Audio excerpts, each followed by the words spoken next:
Welcome to Settle Your Bet. I'm Jack Settleman, and I can't believe it, but we've made it to the halfway point of the NFL season. In week number 9, we're going to head to the stock market to check on our first half buys. Then we're going to go to the courtroom to settle a bet between two old but great quarterbacks. Finally, I will give you my best bet for week number 9. Let's get it.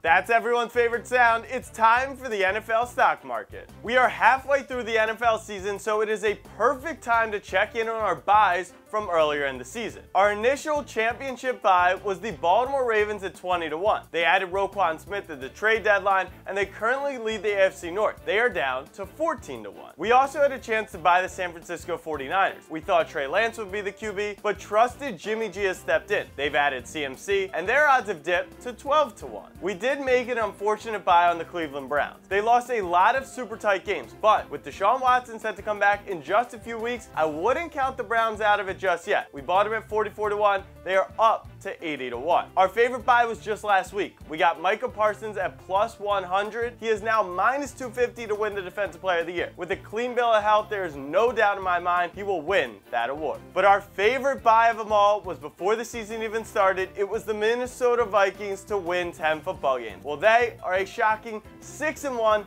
leading the NFC North. I don't want to call it a lock, but this is locked down. That will hit without a sweat.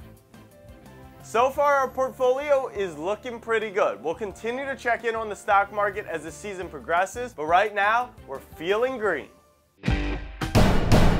Court is in order. It is time to settle a bet. You may notice I do not have my glasses. Someone has stolen them, but I've got my contacts in, so I am seeing this case very, very clearly. Last year's champions, the Los Angeles Rams, head to Tampa Bay to face the GOAT. The GOAT is a 2.5-point favorite in this one. Cooper Kupp is out potentially with a high ankle sprain. So who am I siding with? Neither, because both these offenses absolutely stink right now. So where does that leave us? It leaves us with the under. Don't overthink it. 42.5 points is a lot of points for two offenses who can't even progress past half field. I'm not saying Stafford and I'm not saying Tom are washed, but maybe they are.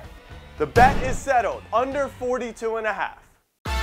It is week number 9, so it is time for my best bet. But it is also time to drive home a very important point. It is halfway through the season, and let me tell you how this works. Good teams are good, and bad teams are bad. The sample size is large enough to understand who are the real players and who are the fakes. In this case, we head to New Orleans for Monday Night Football. The Ravens, 5-3, but have held 8 double-digit leads in every single game. The Saints, they are doo-doo. I'm sorry, there's no other way to put it. This one is as clear as day. If Mark Andrews is out hurt, if Rashad Bateman's out hurt, it doesn't seem to matter. Lamar Jackson rises as others fall. That's why my best bet for week number 9 is the Ravens minus 2.5 to beat New Orleans.